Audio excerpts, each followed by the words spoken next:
Okay. Okay, we are going to start our class now. Okay. Wait now. Problem is I just bought one Apple, this MacBook. So, uh, in fact, I'm just getting familiar to use it lah. Okay, never mind. How we are going to start this class is that we are going to read the question and we'll go to the we are going to read the facts of the question, then we'll answer the question accordingly. Okay, so this is the usual practice of my class. I will read this what we call the question out. So on 30th May 2024, Annie Yo, okay, Annie lah, who lives in Bangsa, Kuala Lumpur, agreed to buy all the shares owned by Segaram in Keppel Sendirian Berhad, Keppel. Okay, so here the introductory part of the question usually will give you the identity of the plaintiff and defendant. Okay, and Segaram had provided Annie with the financial statements of Keppel. And the financial statements are here show that Keppel was making an average of 5 millions in profit annually for the past 3 years. So you see, the precedent, what is the precedent condition for both parties? As you know, this is a contract question, right? What is the precedent condition for the parties before contracting with each other is that they want to buy shares of the company and then the financial statements here is healthy, in fact, generating profit. Okay, so subsequently, what the parties did, they didn't sign an agreement, but instead they enter into an oral agreement. So it leaves you some room to ponder, okay, whether oral agreement will be upheld by the court or not. Okay, the clear-cut answer is obviously yes lah. Okay, it's a yes. So the terms are the following. Okay, number one, the block of shares to be purchased by any was 6 million shares in Keppel. And be mindful of this word. Keppel is not a publicly listed company. In this particular exam, every word is important. I will explain the reason later. Okay. The second term of this contract is that the purchase price for the Keppel shares was 12 million ringgit. So in exchange for the 6 million shares in Keppel, the Annie need to pay Segaram 12 million ringgit. And of course, they set a date for the delivery of the shares, which happens on 2nd of June 2024. And at the end, they conclude that the payment of total purchase price made open delivery of the shares will be happening on the same day of the share transfer. So you get the whole idea. So what happened on the date, suppose all these terms of the contract should be executed. Okay, on 2nd of June 2024, instead of paying 12 million ringgit, Annie only paid up to 3 million. And then subsequently, Annie told Segaram that she was unable to pay the balance purchase price immediately. And she requests for extension of time. That is 6 months later, to come up with the 9 million ringgit balance purchase price. Okay, so because I think Segaram left with no choice here, and he agreed for the variation of contract.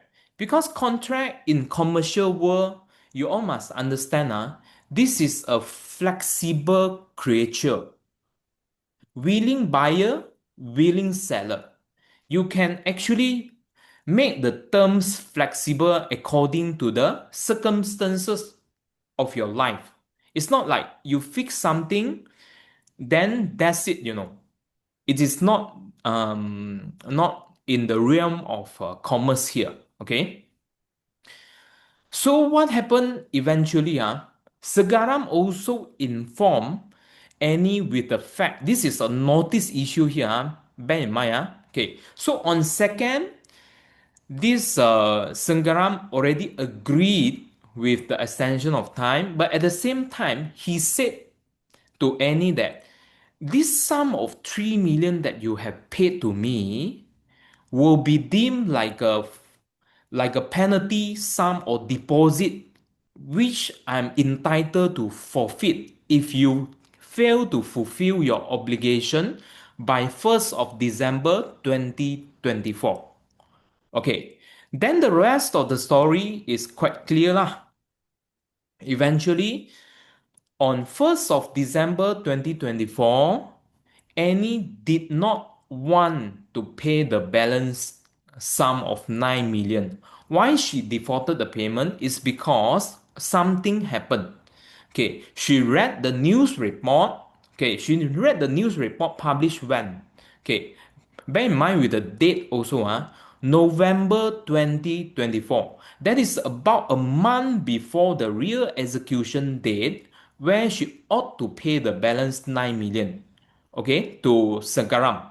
And in which the news report that published led her to believe that the directors of Keppel were under the Anti-Corruption Commission MACC investigation for what? Misappropriation of fund. So obviously feel that the value of the company will drop or even the activities of the company is tainted with some illegality issue because corruption is happening, okay, but has not been proven. So Annie subsequently informed Segram that since Keppel was under investigation, so she desired to take a departure from her original wish. She said that I'm no longer attracted to Keppel, something like that to give to the effect of that meaning lah. And then she doesn't want to buy. On top of that, she requests Segaram to return the 3 million deposit that she had paid earlier. Okay. So Segaram obviously rejected what Annie's request, but instead he goes on by saying that he wanted to forfeit the sum of 3 million ringgit that Annie had paid. All right? Okay. And then Segaram now becomes your client and he comes and seek for your advice for the following issues. So far you can see my slides moving, Can you all? Yes, Can Okay.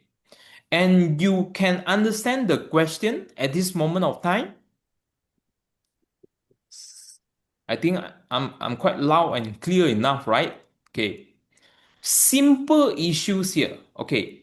There is one oral agreement involving the private company's sales of shares lah. Basically, we call it in practice it's called self of shares agreement. This is what exactly happened.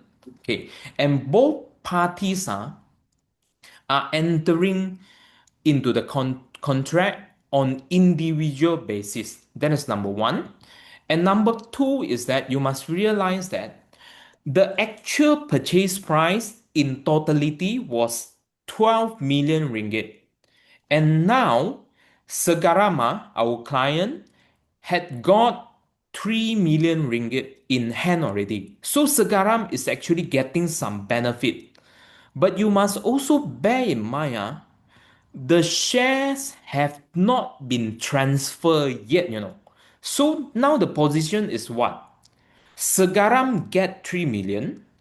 Any is entering into the contract but did not have any shares to be transferred into her name yet. So this is the position that you must be crystal clear in arguing your answer later because later on, like it or not, you will fall into the trap later. Okay.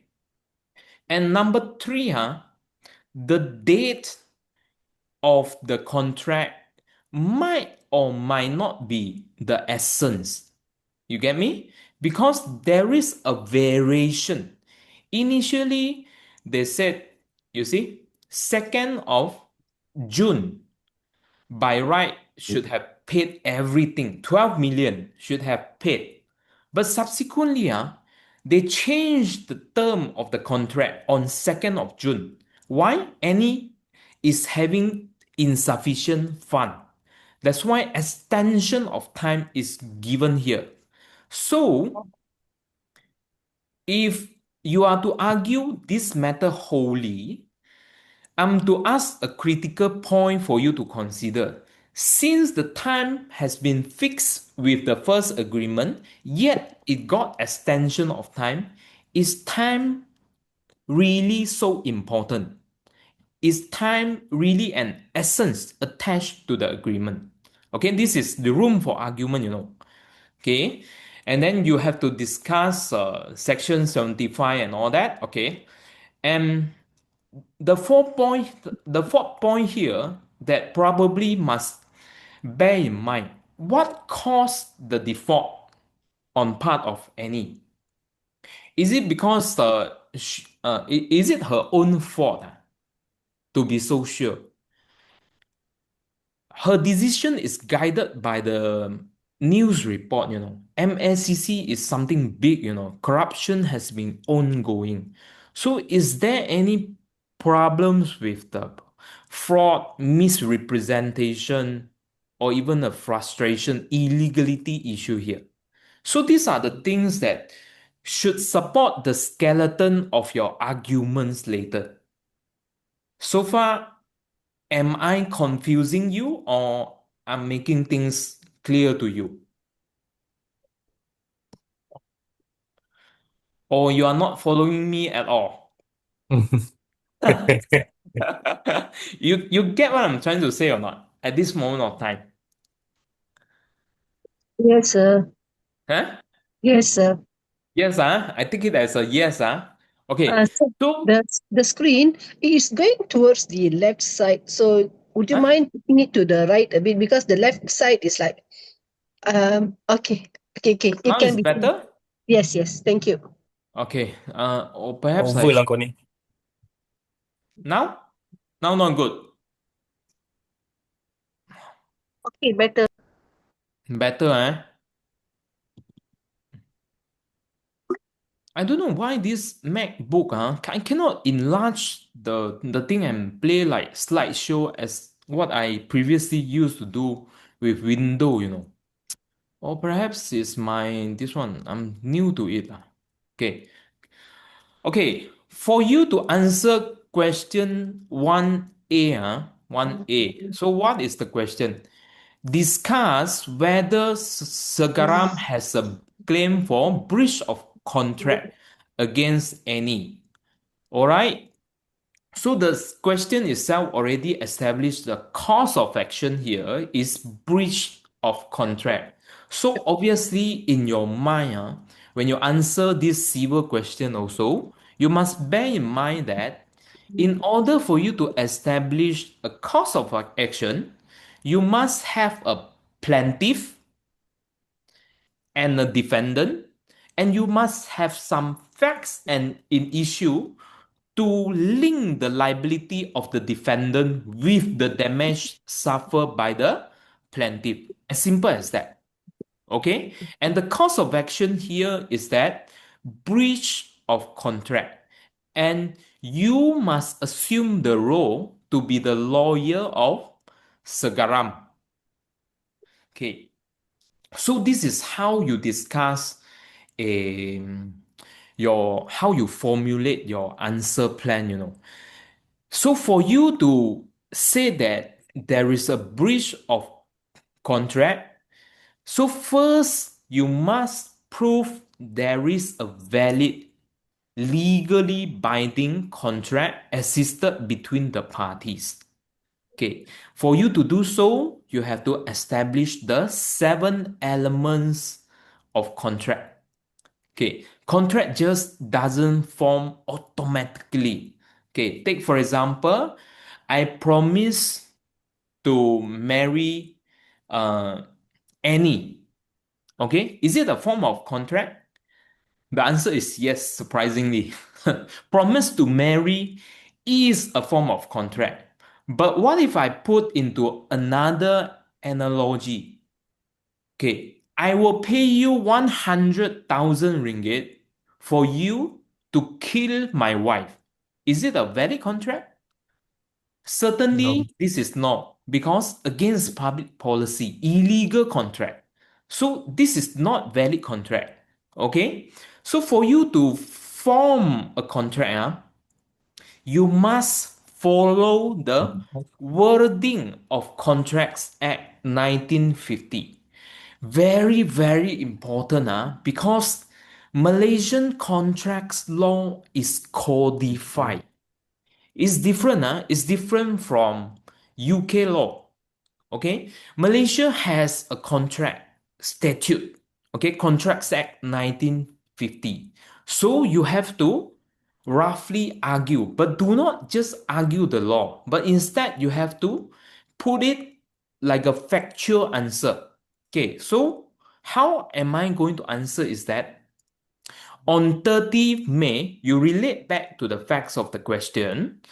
Segaram offer to sell to Annie. So this is a proposal pursuant to Section 2, subsection A of Contract Act. Then subsequently, it has been communicated, communicated to Annie by oral mean. And subsequently, this offer or proposal we call has been accepted. Okay, so you have to refer to one formula. In fact, I have slides now, but this was actually in my YouTube. Anyone interested can go and read it again. Are you with my new slide now? Can you see Yes. my new Yes. slide? Okay, Yes.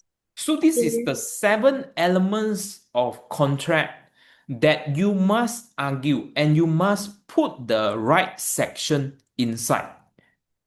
Okay? Proposal, Segaram said to sell, accepted by any, and then subsequently there is a lawful consideration. There is consideration in Malay called balasan. Somebody gets something on their end. Any get the 6 million ordinary shares and Segaram get 12 million ringgit. So this is consideration, and the consideration is pertaining to the sale of the private company shares. So this transaction itself is entirely legal. You can sell private company shares to the individual. But let me put into another if you want to score lah, for example, if this is happens to be a public listed company, can you just sell like this to private individual as a shareholder? Can you? The answer is unlikely. You have to declare to Securities Commission. And probably you cannot do it on your own. And you have to sell in the Bursa. You know Bursa? KLSE, the stock exchange. Because it is a listed company. Okay. Then the fourth element that you must consider is that both parties are not just friendship or family relationship in origin. Both parties are entering into a commercial relationship. By all means, usually the court will take the presumption if you are taking any commercial transaction, there is an intention to create legal relationship. Okay? Then subsequently, you have to argue capacity. Okay. So you are looking at capacity. Capacity, not your ability to enter into contract. It's your legal right, whether you can enter into a contract as an individual here. Clearly, Segaram is the legal and beneficial owner of that 6 million shares that he owned in Keppel. So his legal rights are I own the shares, therefore I am the legal seller. And he is one individual. He's not a director. He's not representing the Keppel Sendirian Berhad to sell the share, but he's acting on his individual capacity. That one is very important, huh? And he entered the what we call this the contract, the sales of shares under his voluntary and willingness. That one also very important. And there is nothing suggests that he is not a minor and he's not this what we call unsound person. Okay. Similarly, any also enter into the contract on individual capacity. Okay. And both parties, number six is that they are free from any vitiating factor. Okay. You must realize now there is two spirit in the contract that is very, very important. Okay. Freedom of contract. Everybody can contract with one party as much as he's willing to do. He's free to do so, so long the contract is legal one. Okay. So what do you mean by exact freedom? It goes to the mind of the contracting parties. One must free from those vitiating factors to begin with.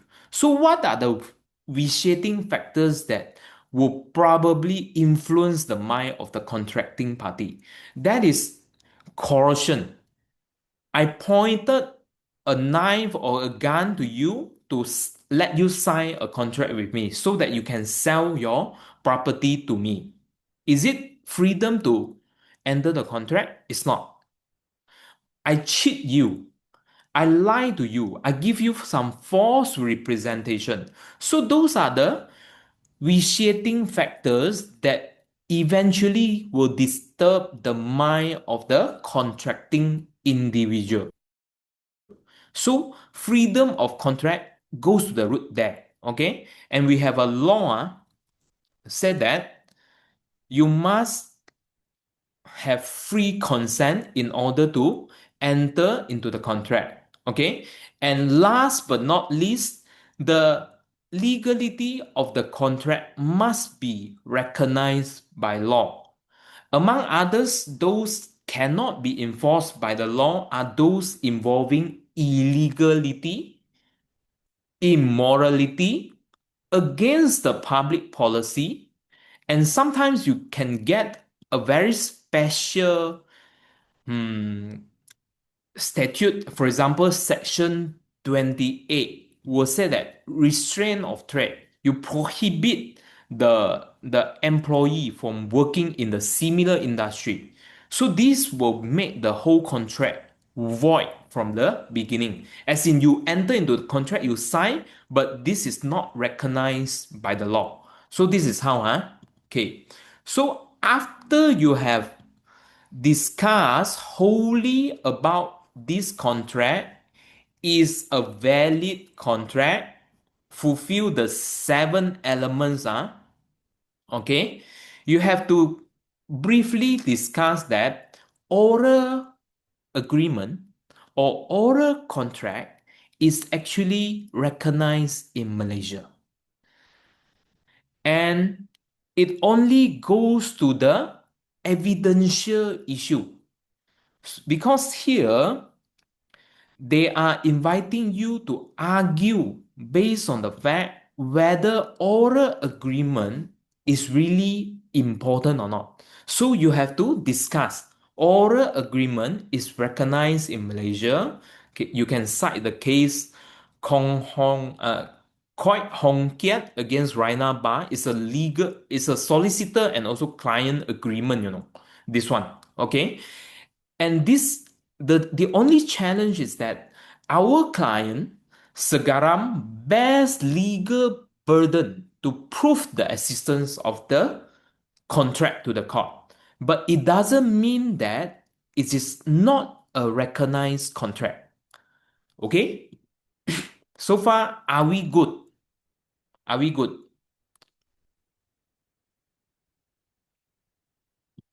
Or or you are sleeping?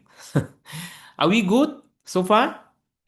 Yes, Okay, so we are good, So it is not enough for you just to argue the seven elements of the contract exist, but at the same time, you must also pay attention to the variation or what we call as novation of contract.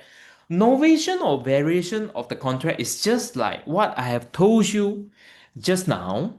The contract has been fixed on 2nd of June 2024. But subsequently, since Annie can only afford to pay the 3 million, so the 9 million will be postponed and the transfer of shares also will be postponed to a new 6-month date. Okay, so this is variation, and it is recognized in law also. You refer to Section 64 Contracts Act 1950. So, why this part is particularly important for your argument is that now, as the plaintiff, Segaram, in fact, you also have not executed the obligation given in the contract because in reality, you have not transferred a single share to any. So here, you must argue the operative date for the performance of this the contractual obligation should be on 1st of December 2024. Okay, so be very sharp with the date. Okay. And subsequently, you have to highlight the terms of the contract. Okay. First, you have to tell the examiner that, okay, this is a contract, a valid and legally binding contract because seven elements of the contract had been fulfilled. Okay. Now you are telling them next step, they are variation of the contract. And the third step is that because you want to establish the breach of contract. So the breach of contract, this cause of action, you can only go for breach of a condition or a warranty. In Malaysia, we use this very less because we want to make our life easier.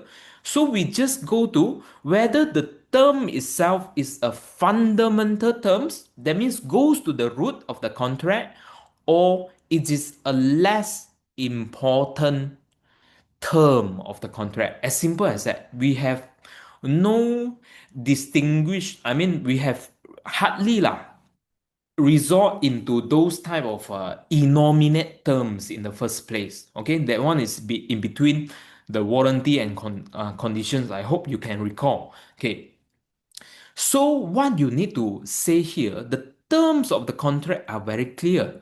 Segaram, our client, is to transfer the 6 million capital share to Annie, and Annie will need to pay on her end 12 million ringgit. And the whole date now changed to 1st of December 2024. Okay, argue this as the terms. And one more thing here, you must argue, and you should not overlook is that time is the critical factor under Section 56 Contracts Act 1950. Okay, if I give you one hypothetical scenario. For example, let's say there is no date attached to this agreement. Actually, our client has premature cost of action, because Annie can pay anytime.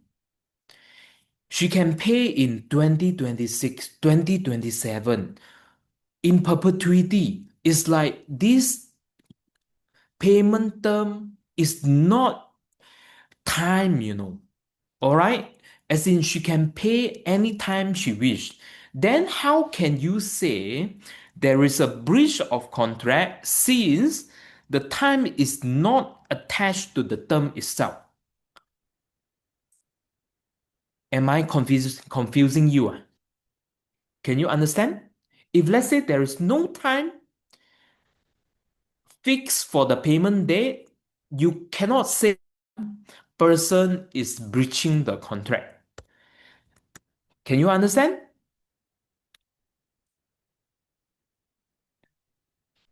Yes. Yes, can okay.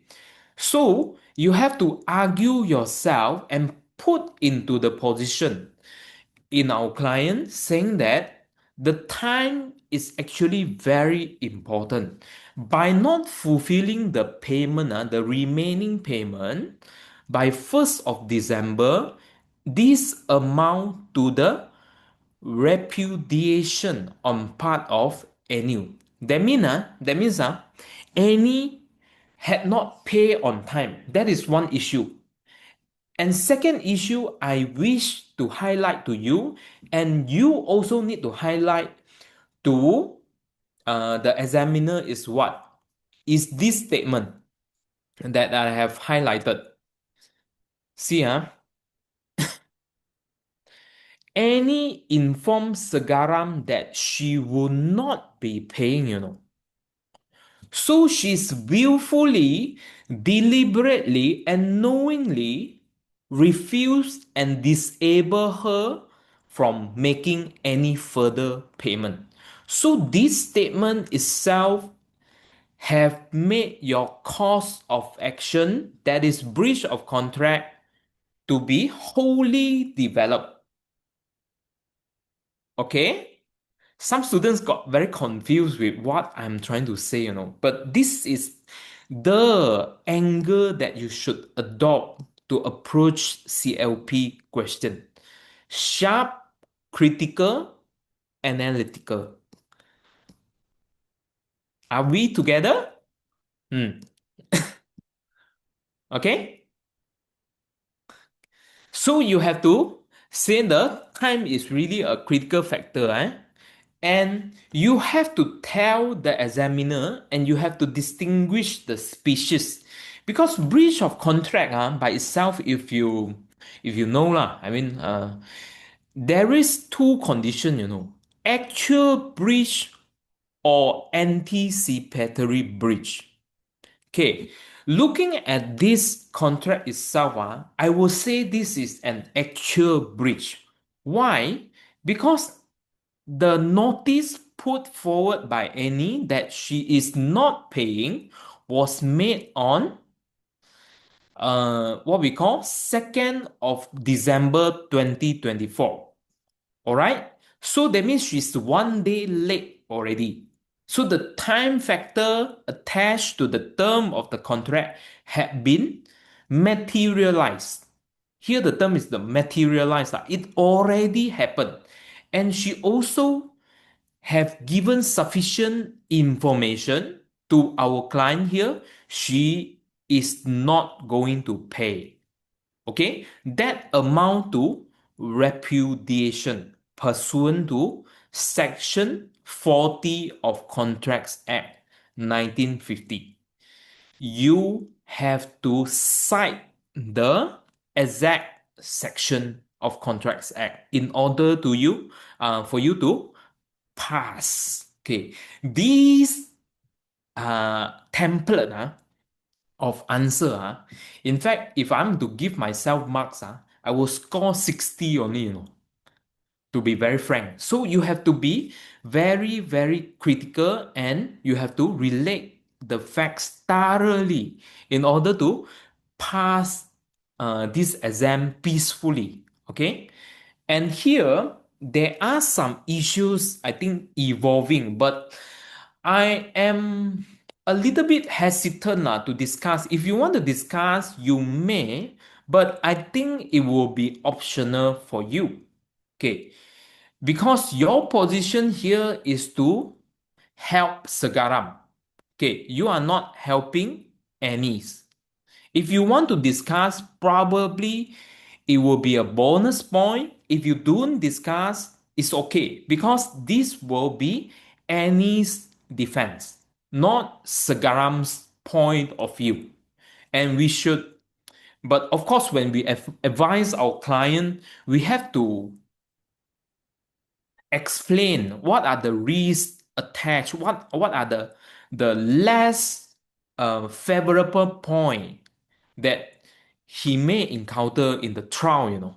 Okay, so I leave it optional for you guys to choose whether you want to discuss or not because there are some facts here. So whether you want to talk a little bit briefly about the fraud or misrepresentation, you can. But let me remind you, this is the defense that will put forward by Annie instead of Segaram. Okay? Not Segaram's position. And probably there is a little bit of issue of frustration because eventually MACC is the triggering point that stop Annie from paying. Okay? So the whole circumstance, let's say this is a good investment because you told me 3 years you can earn 5 million. Suddenly a news pop out. In fact, the director are involved in some sort of corruption activity. So the whole thing, the surrounding, even the condition precedent to the contract had substantially or radically changed. So this will be part of the defense of any to argue there could be some frustration. Okay, but illegality, I think it has no room for discussion because the whole sale of the company shares itself is legal. Whether the fact that the company's director involved in corruption is not relevant to the sale of shares. Okay, you get me? So at the end, okay, for you to get into breach of contract, there is another requirement that you need to show to the court. Plaintiff suffer loss. Very important. So, in fact, you look at it. Segaram took 3 million. Any zero share. To argue it critically, do you think that Segaram actually got benefits? Hey, I have not transacted the shares, but I got 3 million. So the judge will probably ask, like, hey, you get 3 million, shouldn't you be happy with it? So you have to argue, you have to argue, what kind of loss Segaram suffered if, let's say, the deal is not going on. All right. So as a matter of fact, here, the loss is actually expectation loss. You have two, reliance loss, and the second species is that expectation loss. I'm about to get another balance 9 million. Because of the breach on part of Annie, I am I am being bar or banned from getting the balance money. So this is the loss. So after you have argued the above statement, you put a conclusion. Segaram has a good claim for breach of contract against any. Are we clear? Yes. Are we clear? And are we absolutely clear? That is the question. If you don't, you can ask me.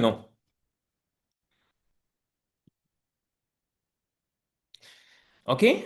Unjust enrichment later we can discuss on the part of the damage part. Okay? So, right. Feel free to ask question.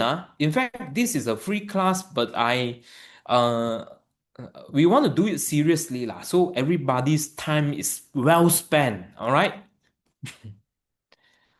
Okay. Second part of the question is that you have to explain to Segaram what are the types of remedies. Okay, remedies and also damages. Okay, bear in mind with the heading. Okay, remedies means solution. What are the ways out for Segaram as the shareholder, as the plaintiff? Okay, and what are the types of damages? Okay, what is the category of damages that Segaram can get from apa nama? Any. So usually, practically nowadays, because court is very busy. Okay, I've been litigators for almost 4 years now. Some of the case when I got in pupil time has not gone to trial. So this is how the court have become nowadays. A lot of backlog of cases. So now you really have to briefly bear in mind that not every case will end up in court. They are a big portion of cases will end up in mediation room. Somehow court will intervene and somehow the court will instruct parties to settle out of court. So this is non-judicial remedies. It is very good for you to discuss. Don't just focus and narrow your mind down. You can only go for court. No, no such thing. Okay, non-judicial remedies you start expanding.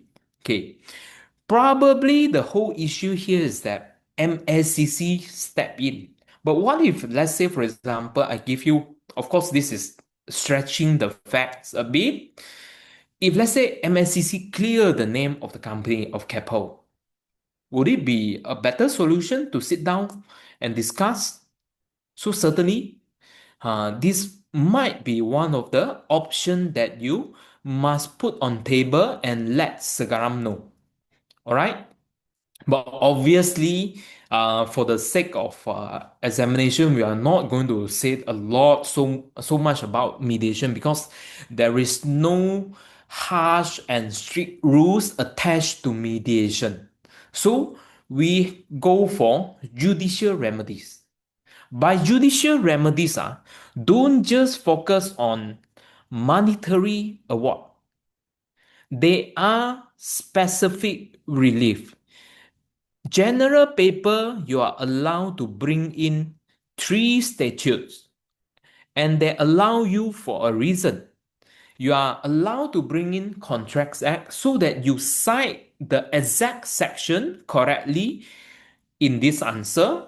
At the same time, you are allowed to flip through Specific Relief Act to note that if there is any injunctive relief or declaratory relief that you can make against the defendant.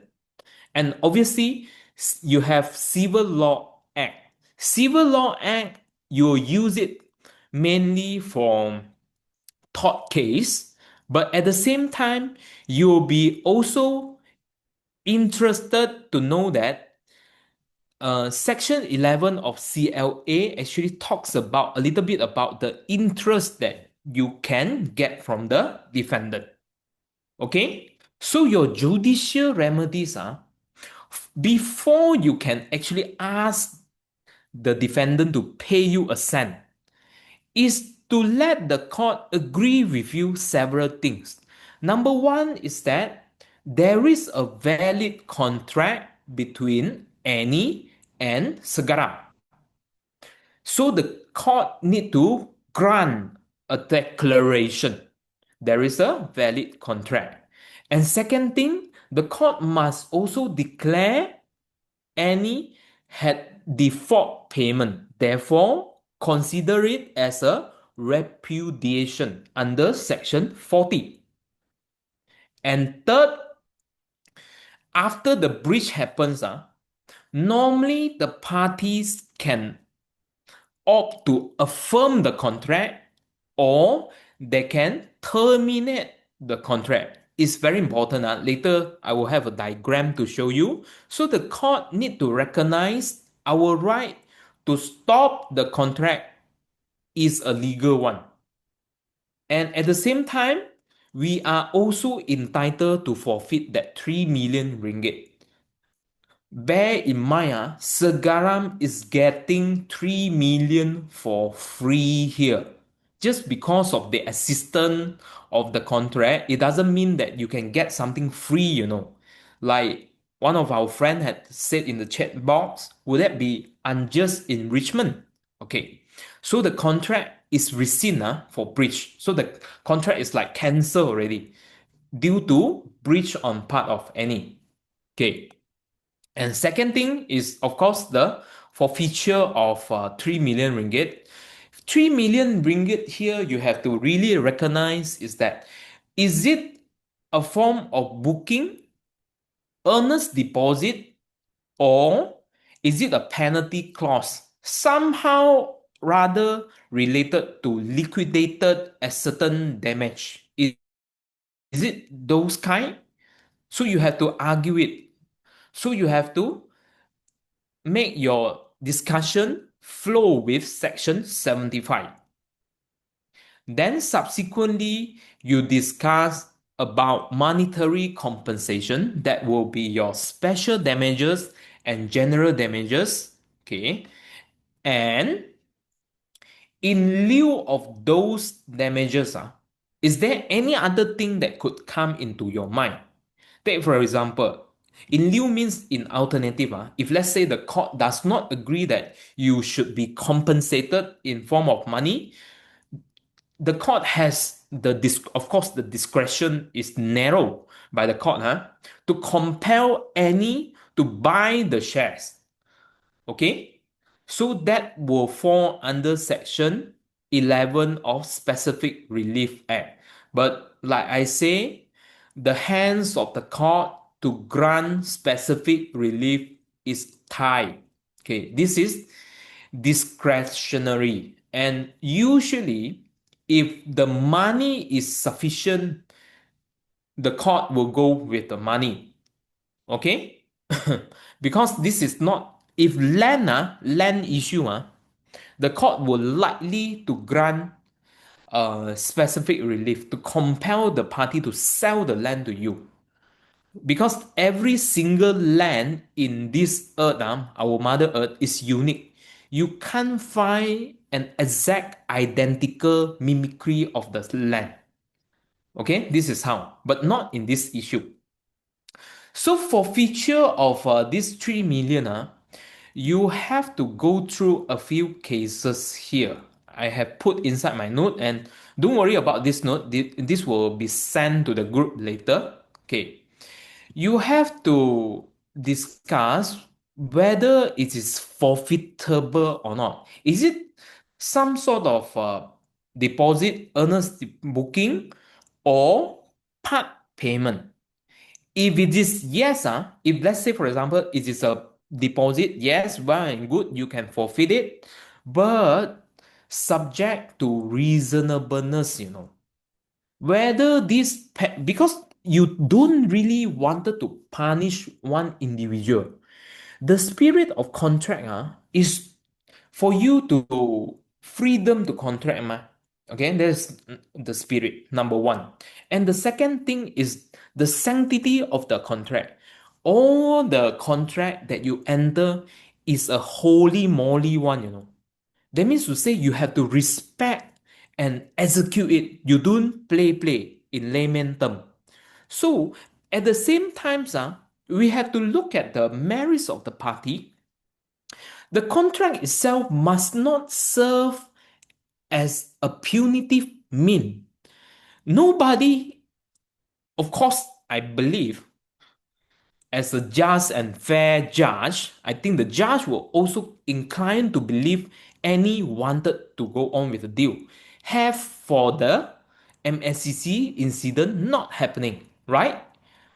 But now, what I'm trying to say is you cannot just derive one individual's right if the said things is not reasonable. Okay, so this you have to discuss whether it is reasonable or not. Since we have assumed the role of Segaram's solicitor, you have to say this is reasonable. Why? Because sufficient notice had been given to not what we call to Annie on 2nd June 2024. If she doesn't pay, she know this sum of money will be forfeited. So this is your angle of apa nama your argument. And one more thing is that the loss suffered by Segaram is far more than 3 million ringgit. By right, Segaram, our client, should get how much? 12 million. Now you can see the differences, isn't it? He only got 3 million in his hand. What about the remaining 9 millions? It is a question mark, whether he will get it in the court later. So this is how you show the reasonable. So his actual loss of bargain, or we put it this way, his expectation loss is far and more exceed than the 3 million ringgit. Therefore, the forfeiture should be defensible. But however, he need to prove why he should be entitled to get the 3 million without transferring the shares to any. It's a balancing game here, my friends. Annie is looking at total loss. Should the judge agree with us? But judge is in a very difficult and dilemma position. Think like a judge here, okay? And for your own good, if it ever comes out, I think it's very good. Study these few cases, Lingi Plantation, Cubic Electronics, and also Tekun National for the purpose of penalty clause in relation to Section 75 of Contracts Act 1950. All right? Okay, before I go on, I also wanted to take some opportunity to briefly discuss the concept or even some wording that the students tend to confuse. Okay, it's not just you and me. Sometimes I think even the legal practitioner have really no idea what they are saying. Okay, so you have a few words that might bother you. Number one is that repudiation or repudiate. Repudiate means what? They don't want to perform the contract.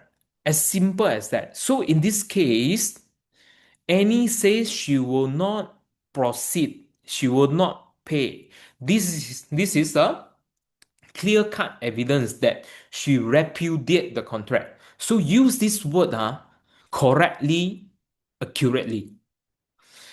And Section 40, if you read the wording of Contracts Act, Section 40, okay. Section 40,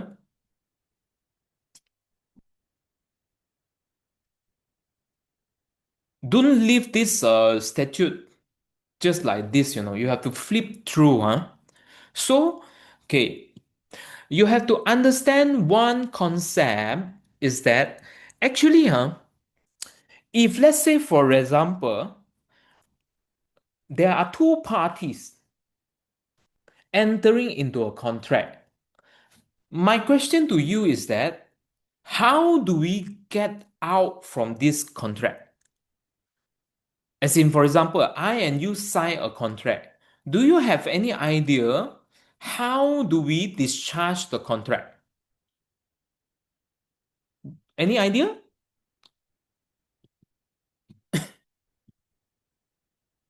Or no idea?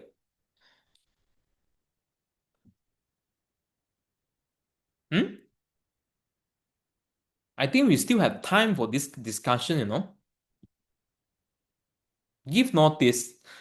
Uh, give notice means yeah, that is uh quite interesting to say that you can give notice so that you don't perform the contract. Okay.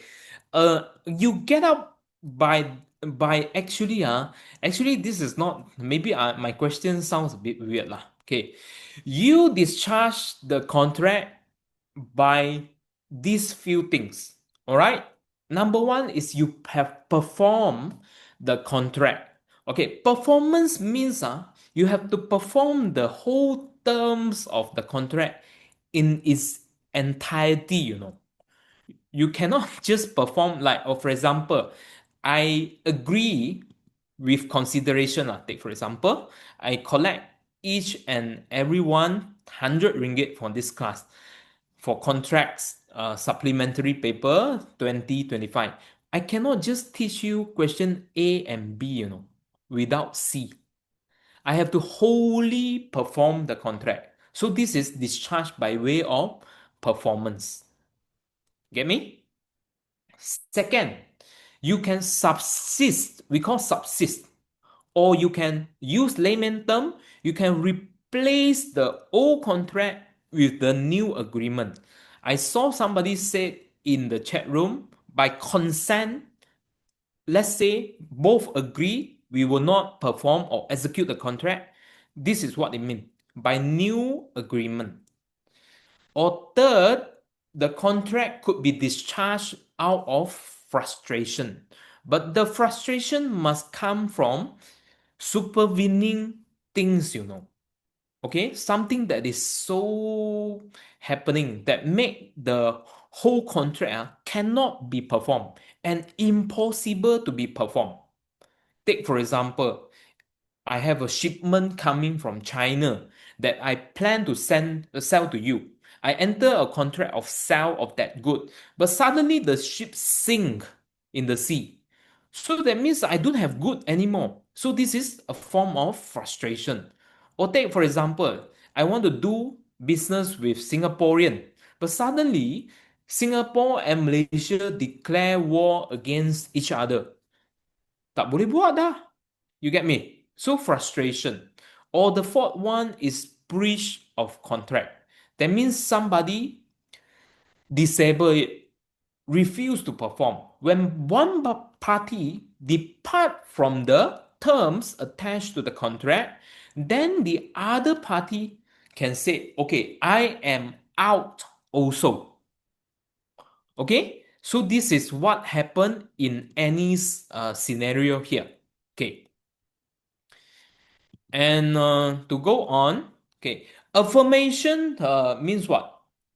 Okay, when the event of section 40 happens, in the event of breach, the innocent party, the non-defaulting party, actually will have option, whether he or she wanted to keep the contract alive or not and insist on the performance. That will be his choice because he's innocent. But at the same time, he can also opt another option, that is to accept the repudiation or the breach on part of the party of the defendant and ends his future obligation. That is what we call as termination of contract. Okay, you tak mau buat, saya pun tak akan buat. So this is terminate the contract. Okay. And rescission. Rescission means bata. We have to put aside, put an end to the contract. Okay. Rescission, you have to distinguish, In Malaysia, rescission can be from the beginning. Kontrak sudah terbata daripada peringkat awal due to reshaping factors or some sort of illegality issue. That is called rescission ab initio. But somehow or rather, the court will use this term loosely in breach also. Okay, that means that to say this contract had been set aside, had over already. Okay, sudah bata. Okay, and section 65, you also need to know this. I think this is not a request lah. This is a compulsory must know terms. Because contracts, this is what you should know by heart. Okay, so section 60 talk about avoidable contract. If let's say, for example, a contract is voidable because of misrepresentation or fraud, then the benefits received by the so-called defendant should be. But here, that's why I ask you to read the question carefully. Here, Seragam, I will not actually propose him to argue section 65 and section 66 because why? He's getting 3 million free leh. If it is to restore into the original position before the contract occurred, that means you are basically asking Segaram to refund the 3 million to any, as in the contract never exists in the first place. You get me? So this is not a good argument, but you have to discuss. You have to discuss to show that you know. Okay? And section 74 to 76. Okay, if you look at Contracts Act, 74.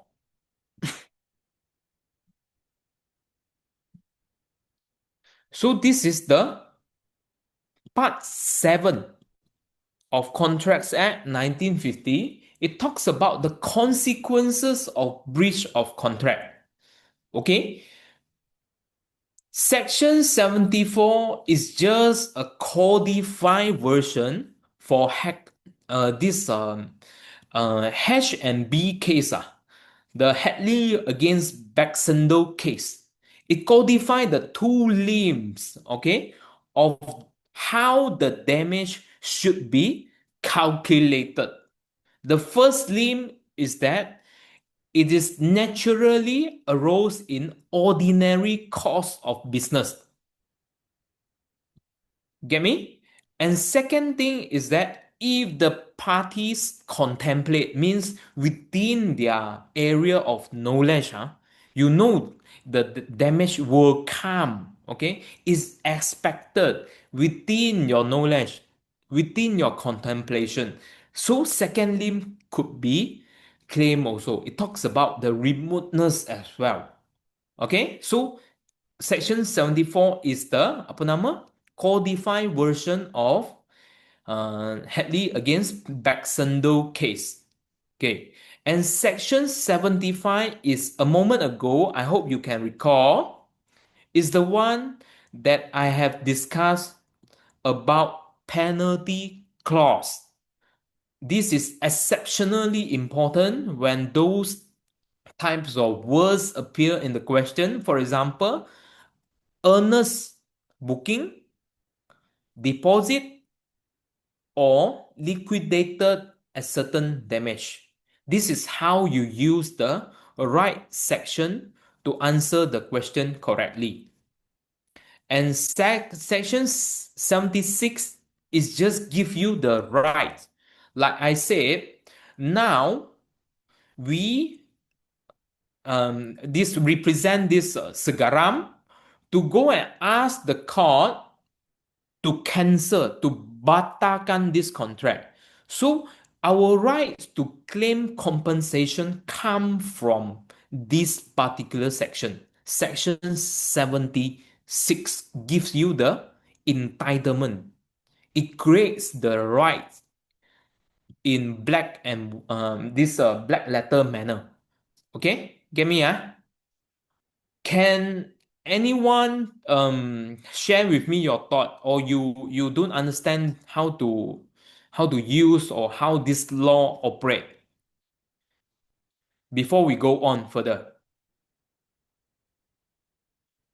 This is quite difficult. I mean, during my time, ayo, I also have a bad time with all this lah. Okay. So rescission, okay, I explain again. Rescission means pembatalan lah. Contract tersebut telah terbatal, set aside. Okay, it has two species. Rescission ab initio means the contract was actually a non-valid contract to begin with. So therefore, both parties should not have started the contract. Rescission ab initio. So everybody entitled to make it void and get back whatever they deserve. Original position. It's just a little bit like our court law argue restitution. It's a bit giving to the meaning to that effect lah. Rescission ab initio. But there is also another species of rescission. That is rescission by breach. Okay, so this is like looser usage. I have attached this diagram. That means to say the contract has been disabled by one party. Therefore, it is terbatal. I want to execute, but the other party is not willing to do so. So unfair to me. I want to cancel this contract for that particular reason. Okay? If you do not understand, I will upload this teaching to the video, and you have to probably repeat. How to say, you revise it. You have to revise it. Okay? Dr. So Chee, Dr. Chee, sorry, may I interrupt? Yes, please. May I have a pleasure for you to kind of like refresh for me section 65 and 66. I always have problem on that. Okay, section 65, if you read the wording, you have to go back to the wording of this Nina. See, 65 talks about the consequence of rescission, Okay, rescission itself, now we know, is to put an end, to set this contract aside. Voidable contract means the contract is voidable, It's not totally void. Means the party, the innocent party, can choose. Okay, so this is giving you uh the effect when the so-called voidable contract, you have to be particularly concerned with two for your exam's sake: misrepresentation and possible fraud. These are the two typical questions that is making the contract voidable. Voidable means it should not, it should be, how to say, null and void, It comes with the word null and void. Means this contract, because the free consent of the parties has been disturbed, has been reshaped from the very beginning. So actually they are not at the very equal bargaining position. You get me? So section 65 talk about when a person have the option to cancel this contract, he or she need not to perform the subsequent terms attached to the contract, and then he and she must receive and also restore the benefits as to their original position. Okay, this is what usually we use it together lah, 65 and 66, because 66 talks about the obligation of usually the defendant lah. To be very clear lah, here if let's say Annie is suing Segaram, they will use 65 and 66. You get me? If you change a bit of your position, now take for example, you are representing Annie. What you want to say to Segaram's this statement of defense? You wanted to file a counter claim, right? Because you want to say there is possible of misrepresentation. Probably you want to catch the tail of Segaram for lying to you about the 3 years 5 million collectibles, the revenue, the profit. And probably you want to catch Segaram for misrepresented you because he would have known there is some corruption activities in the company. And since Annie already pays Segaram, Segaram has got benefit. So I will rely section 66. It is the obligation of Segaram to refund whatever the advantage he received. Okay? If we are to switch position just to make things clear to you. Can understand? Can. Can I? Okay. Any The other further question? Yeah, but our approach here, the sample answer that you give is we are keeping the deposit, right? The 3 million too. Yeah, So, we want to keep that deposit lah, because we should not have argued this we have to argue, but it would not be ideal for us. I put it somewhere here so that you all can understand. You see? You see, if you are to argue on behalf of Seragam, you were putting his position to be disadvantaged, you know. You have to refund, you know. What does it mean by rescission? What does it mean by restore benefit? Now looking at the whole picture, the only person that I can make out that got benefit is our client. You get me? yes, yes. Isn't it true that our client get 3 million and Annie got nothing? At this moment of time, I believe so lah. So you have to argue these are the options, because I also caught with one issues here lah. Okay, maybe I can discuss about this diagram for your further understanding. Okay, now you see they are valid contract. That one we discussed many times. Okay, and second issue arrive is that time is essence. Of course, in our position, we will say time is essence. Okay, but here, if time is essence here, if you look at section 56 sub rule 1, you might be caught with one issue, you know. If you don't discuss section 65 and 66, why I said so? It's because if you caught with time is essence, the contract is probably voidable in the first place, you know. You get me? Ne? You see the word here? So actually, Segaram also got a choice to make this contract voidable because time of essence. Am I confusing you or how? No, faham. Faham kan? Because time of essence works like a double-sided sword. If you say to the court, time is really an option, so by right, the contract is voidable at the option. Why you do not choose so? Put back to original position lah. Everybody refund. So case closed. Eventually, both parties is just entering into oral agreement ma. So this will be one of the argument for that reason lah. Okay. But our main discussion should focus on breach of contract. I think to less confuse yourself, you zoom into this 75 for 3 million.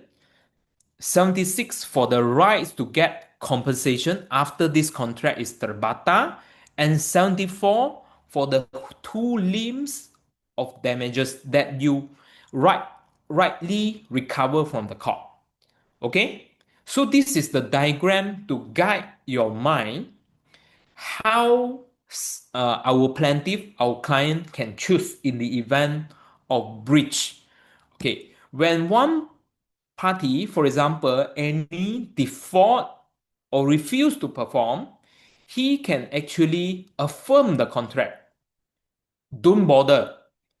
I want to stay. I want to maintain the terms. I want to execute. I want to force uh, any to take over. I want to sign the transfer of shares form and lodge in SSM somewhere lah. But this is, of course, not an ideal solution. It's because you are asking any to do specific relief, mandatory injunction.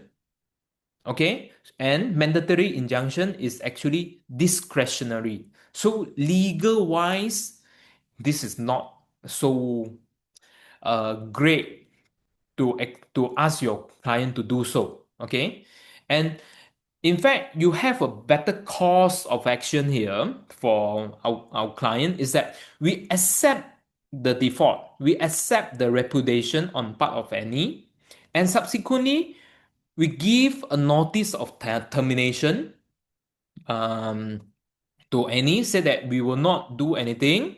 Okay, and after that, you terminate the contract and claim damage. That will be an ideal way, okay, for your exam purpose. Okay, so looking at the facts here, you can read it, and this one I use ChatGPT lah to summarize the whole events here. And if you don't understand, isn't it? You can refer back to my discussion earlier. This is exactly what I have told you, but I relate with facts. Get me? Okay? You cannot just simply discuss like this. You have to discuss this version. Okay? This is the part that the examine really give you marks because you relate the law with the facts here. Okay. So these are the option available to our kind. Do you have any particular things that you want me to clear? In fact, to make your life easier, because I think you are asked for 25 marks. So this question is not just a very simple one, you know. They don't just give out free marks, you know. So the best exam strategy here for you to have a guided route map is like this. You have to discuss section 65, 66 and restore the benefit, but you dismiss it. You say this is not ideal solution for our client. Then subsequently you talk about the 3 million deposit reasonable to forfeit because why? Okay, notice given and the sum is lesser. And you talk about section 76 plus 74 together. Are we clear? Hmm? Hmm. Yes. Doctor, Susah kan? Dr. Chee, Ha. sorry, nak tanya. I saw a word, a phrase, that you put in the sample Hmm. answer just now. It's called corroboration of bargain. What does it mean? Um, where is it? Corroboration. Loss of bargain, is it? Loss No, of no, bargain simply means corroboration. Not here. The first few pages up before this summary. corroboration. Uh-uh. I saw it somewhere. Hang on. Bargain. Mana ah? Sekejap eh. Where is it? Dia time. Loss of bargain. No.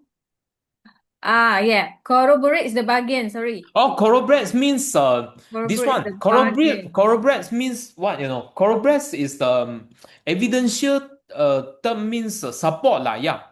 There's one V Corroborate the here rightly bargain. point out. point support. Macam kita sokong lah.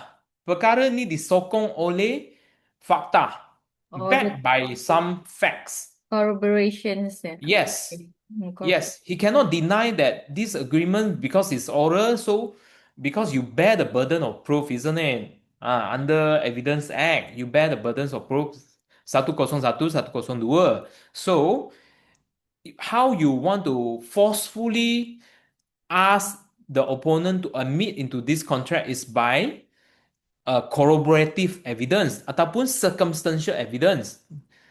Payment of 3 million here means wujud lah kontrak ni. Faham tak? And any must be estopped lah. Estopped means dia tak boleh deny the contract. Can get me ah? Yep. Can. Okay. Mana eh? Now where are we? Okay. Okay. So this is the facts of the question that you have to put and support your discussion. Okay. And you have to discuss all this. All this. This is for damage only, Okay. I have put up a template for your reference, how to write. Okay. And like it or not, largely, largely, this idea is from me, but the one that draft it is actually ChatGPT. All right. Now you have to make use, but I don't advise you to use ChatGPT so much now because you have to train yourself to write. So your original idea is still very important. Okay. But obviously, for the purpose of teaching, I took another shortcut that you should not have done. But it's good that you refer for better clarity since AI is really advancing in legal practice lah. Okay, those who is still not adapting to new technology, I think quite out at this moment of time. Okay, you should embrace it, but you check at the end also for clarity. Okay. And by checking his clarity, you have to have a good foundation. Otherwise, you will get misled. Okay. A very simple statement. And interest also you have to discuss. Okay. Interest is something that you get 9 million, for example, you are claiming it, and at the end of the day, the judgment will be delivered like, take for example, 4 years from today. So these 4 years, the court will grant interest, Usually, it is calculated from the breach or the entitlement of the what we call the payment lah. We take 1st of December 2024 as the date of calculation where the interest should begin. Okay? You have to argue it. And in furtherance, you have to argue that this damage does not and ought not to be free flowing. That means to say, you as a plaintiff should not take opportunity. Wow, one person, this breach of contract is like you strike a lucky draw lottery. Wow, you clap your hand and then you rest on the loss. Cannot. You have to take some initiative to mitigate the loss. How you mitigate is probably you have to ask some other buyer. Okay, this is very important. Okay. And the date of assessment of the what we call the breach law is very important to grant interest and also about the tax, whether you gain profit or our profit is subject to personal tax. Okay. So all these are actually deductible from the court judgment. Okay. So conclusion, like one of our friend had rightly said, you have to where is it?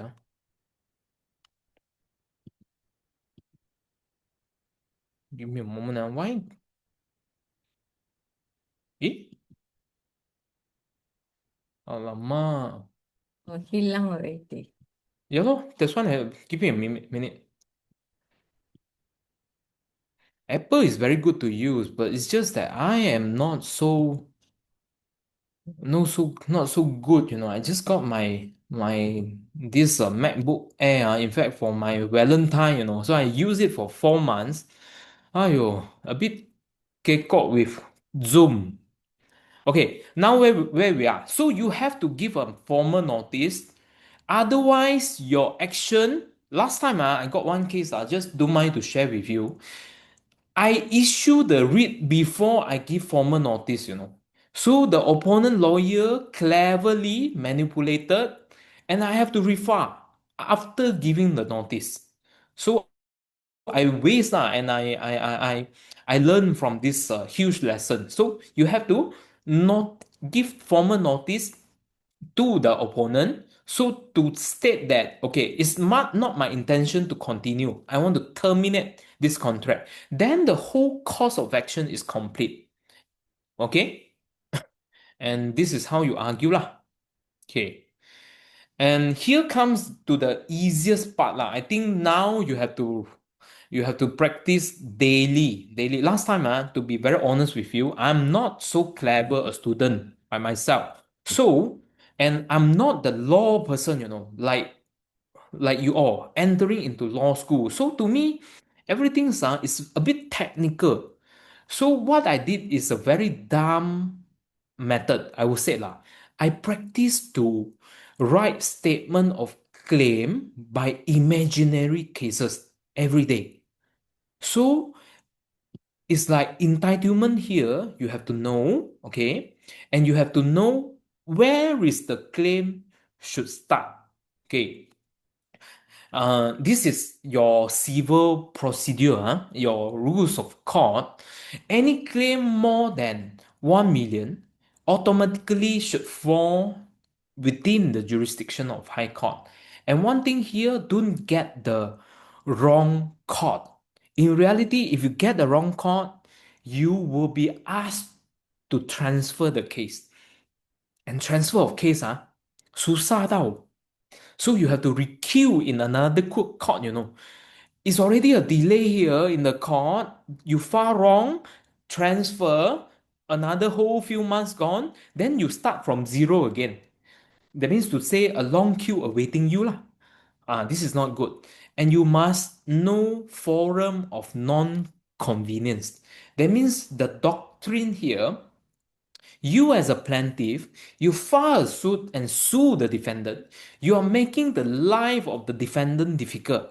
So the convenience should be in favor of the defendant, not the plaintiff. So this is also under this section berapa? 24 or 23 CJA. Okay, very important. And get the entitlement correct in the High Court of Malaya at Kuala Lumpur. Don't just say in the High Court at Kuala Lumpur. It's wrong. We have done this, and the whole writ, the whole course paper will be cancelled by the registrar. They ask you to file again. And every single filing for civil suit costs money. Okay, very important. And you cannot get the spelling everything wrong and all that. It's very, very neat documents. This is why you have to train yourself to draft it properly in writing. And you have to do spacing. At least we talk about 1.5 paragraph, but in reality, when you submit this statement of claim for the purpose of exam, I will really encourage you to space one paragraph empty in each sentence, at least one, to show that this is the practice.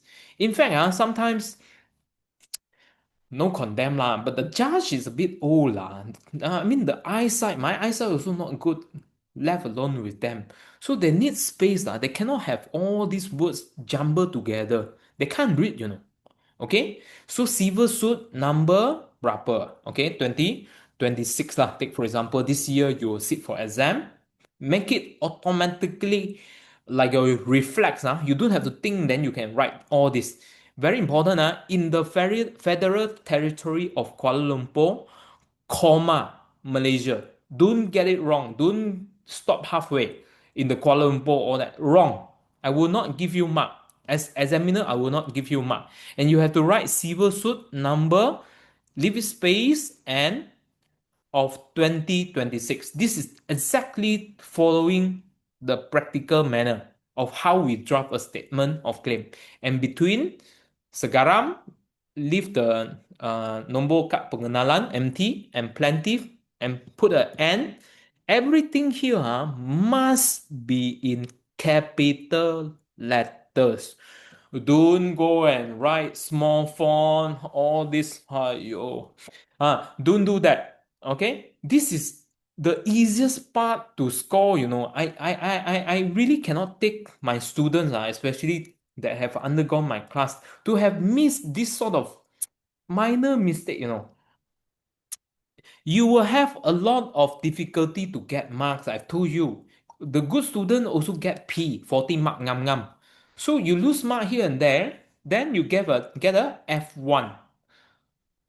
To get F1 for general paper, I think not worth it lah. You get it for PP probably still makes sense lah. All right? Huh. So statement of claim So first start with the apa nama? Introduction of parties. Okay, introduction of parties, you have to say who is the plaintiff, and be mindful here, the legal capacity is very important because here you are dealing with potential. You see, I'm not sure whether you are familiar with companies law. Do you hear of anything called proper claimant rule? Horse, force against haboto. You have heard of this proper claimant rule? No. No, tak apa. This is a bit stretching out of scope lah. That means, has this Segaram got legal position to sue? Or should the plaintiff be Keppel Sendirian Berhad? No, I'm stretching a bit here, to make yourself a wiser and clever litigators, because sometimes we lose because of legal position is not enough. I have one case there, sale of shares. Partners Gado, and then subsequently we sue on behalf of the shareholder, a bit like here lah. We sue in the name of the opponent far a striking out, say that the company should be the one to file. Based on this proper claimant rule. If you are interested, you can check. I can put in the force against Aboto proper claimant rule. Okay, so you have to introduce the what we call the parties is an individual residing where is very important. Okay, alamat is very important. So subsequently, you have to regurgitate uh, from the facts itself. Okay, so the background facts is like this. You copy and cut the whole thing into your statement of claim, saying that by virtue of one oral agreement made by on 30th of May, so the plaintiff sell and also the defendant agreed to purchase 6 million ordinary shares owned by the plaintiff in Keppel Sendirian Berhad, the said shares, for the total purchase price of 12 million ringgit. Okay, don't put ni. Okay, don't put like this. Okay, don't put numerical form. You make it a practice. Put in numerical. Don't put alphabet. Susah. They will mark you down. Okay, so the terms of the contract you have to state it. This one you can get it from the facts. Copy bulat and paste it. But at the same time, you have to add in something that we have discussed. Time is the essence. Okay, as you all may or may not know, we are bound with the four corners of pleading. If you do not plead of material facts, your trial cannot discuss it. You understand? So, whatever that is that is favorable to you, you can use it as a weapon. You have to put it in the statement of claim. Otherwise, you cannot do this kind of hindsight or afterthought and argue it. The court and also the clever opponent will object. You habis. Okay? So on 2nd of June, what happened? Defendant paid. We have to admit the fact and request extension to pay. So this is variation. So variation have been well agreed on 2nd June. So the terms is to pay the balance time. Only that time, the share will be transferred. Okay, so again, you have to repeat. The time of essence is actually remains in the variation agreement. Okay, plead it. So all time, the plaintiff is actually willing, by all means, keen to transfer the share to the defendant. Then, after that, the next paragraph, you have to blame the defendant. You have to put faults of to on the shoulder of any. Okay, so in breach of the said agreement and or all the said variation, the defendant failed, neglected, and or refused to pay the balance purchase price. This one, remember, memorized by heart. Standard version. This is how we use in practice also. So when did the breach occur? On 2nd December, when the defendant informed plaintiff she will not pay. Use the exact word. Okay, so by reason of the failure to pay, the defendant had wrongly cancel or repudiate the agreement. Okay, and the plaintiff position is very clear. We accept the repudiation. Okay, normally here we will add in we have engaged, for example, I'm from Chris and Partner. We have engaged Chris and Partner to issue a notice of termination to any. But since the fact is silent, you should not have. I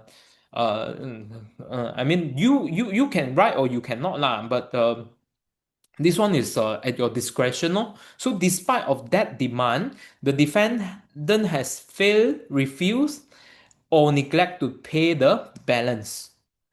And after that, after showing the breach, be clear, what is the next step?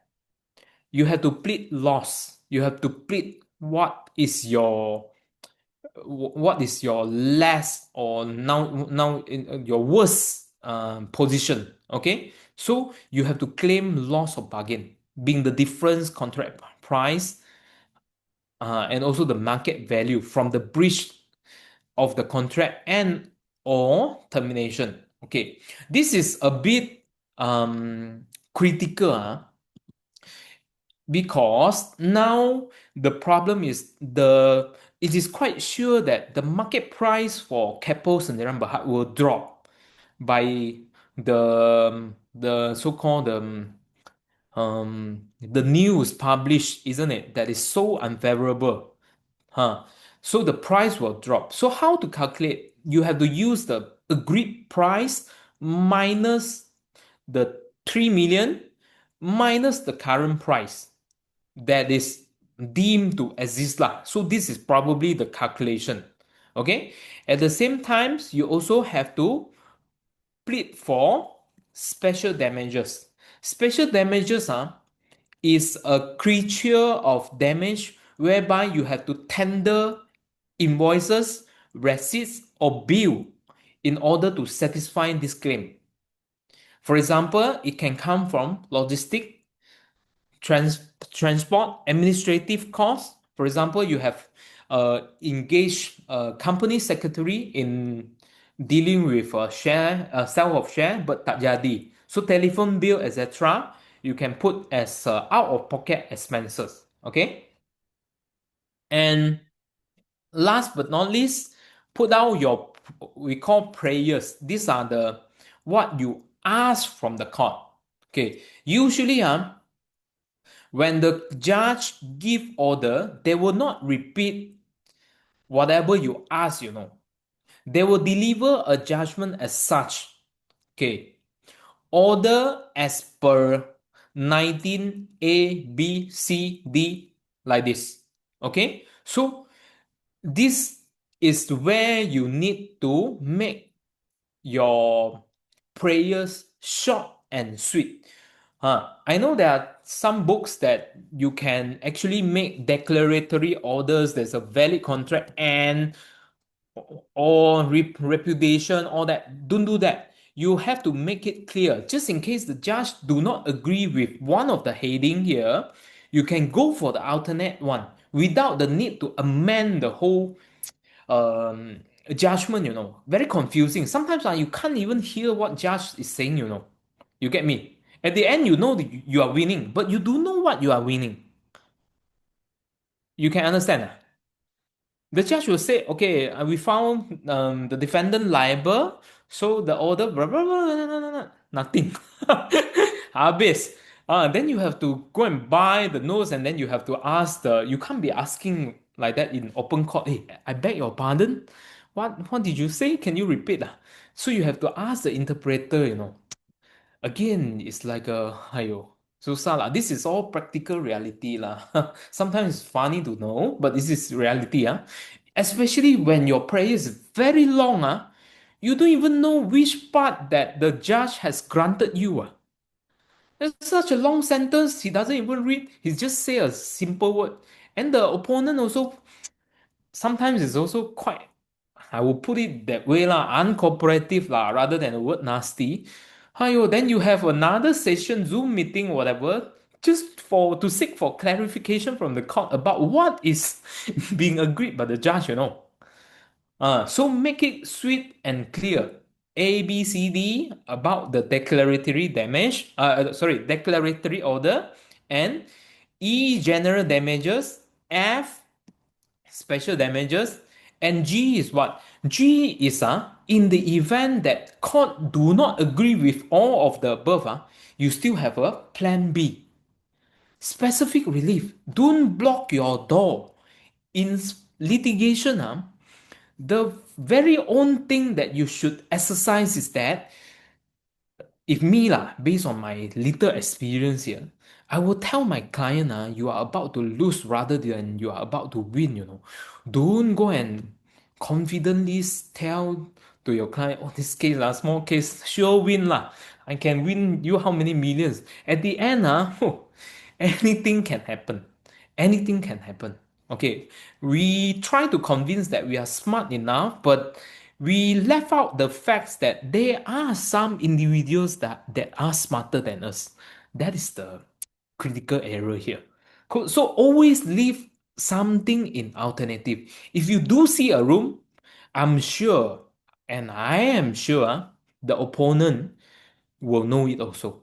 So do not take advantage and think that you are brilliant. Put something that can cover your back. If not, you're doomed. The whole case, you kala lah, kala. Okay? And hedge interest cost, and of course, the last one is the such further and other relief as this honorable deem fit and proper to grant. This one, all this should memorize lah. And date, put it the date of your examination and sign and put like this, solicitors for the plaintiff, okay? And start creating your own firm now. Okay. For example, your name is I saw Richard here. You just Richard and call. Now you have one firm already. You are ready. Okay? And put down your address. Don't write something and email, phone number, put it there. Okay? As simple as that, Do you have any question, or am I making your days more difficult than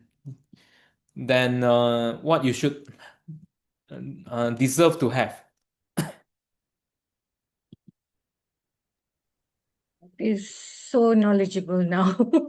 Thank you I very hope much. I hope you can I'm a bit okay. I put the recording to stop. Okay, I'm a bit different from academician because I'm in practice. So this is, in fact, I cannot tell who lah. They are some of my friends because they know that I taught CLP for free, and they told me they are the examiner for CLP, So they are looking at the practical point of view. So you must create an impression, you are ready to be a lawyer already. You are not a student. You get me? So whatever you write, you must think like a real litigator. When you draft the document, I expect you to be equivalent to be a pupil in chamber. Any mistakes, other mistake, ayo. Sometimes we reputation very important also. You send us a read of someone or put this all this you don't know the law. People will laugh at you. So this is the reality lah. Okay, so um last piece of advice, practice more. Don't read, practice more. I think for those who of you can who made it up to the attendance up to this point, revise is not an option. Do the question is the only way to tackle CLP. Okay? Okay, I think most of you have spent adequate time with me. I really appreciate your companion, and if you have any need, just feel free to talk inside the group. And also, I will upload the video to my YouTube channel. In fact, we have a few pro bono tutors. There will be upcoming lecture. You can hear from them. Okay? And with this, I think we end our lecture. Thank you very much for attendance once again, and have a very good day. And I'll see you by Sunday, hopefully. Okay, thank you. I'll send to the group, by the way. This note, no problem. Thank you. See you. Okay.